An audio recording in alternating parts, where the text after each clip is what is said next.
And a lot over the last 24 hours, Eamon, made about the loss of this assistant for Klopp of 17 years, this guy Buvac, linked with Arsenal, all that sort of stuff. But how destabilising do you think that is for Liverpool ahead of this game? Well, I think there's been frost in the relationship, I believe, for a few months. But the walkout is a shock. And you can't assess from the outside what the chemistry is between the two guys, Klopp and his right-hand man, and the players. Now, it is said, and has been said by Klopp, that Klopp's the heart and this guy is the brain.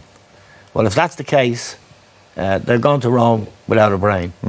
I wouldn't say it's not a good thing when people as close as that. There were players at Mainz together as well before the 17-year coaching experience began. He was with Klopp at Dortmund, where they got to the Champions League final. So I think it's significant.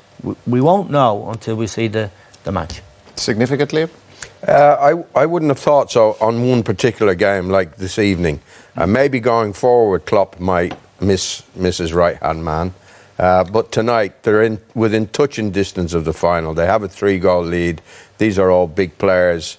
They've shown so far in the competition that they can handle pressure, especially going to Manchester City. So I would think it might be a blow in the longer term for Klopp, but not tonight.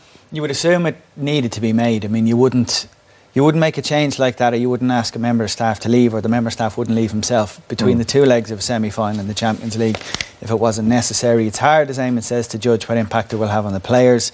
Medium and long term, I assume Jurgen Klopp is a lesser coach without the person that he's been described as the brain behind him. So he'll have a job finding that kind of a relationship again. There's numerous coaches of that kind of calibre out there, but just trying to find someone he can work with, who knows how to challenge him without undermining him, who he can trust, and who knows when to shut up but knows his place. All of those things, difficult to find.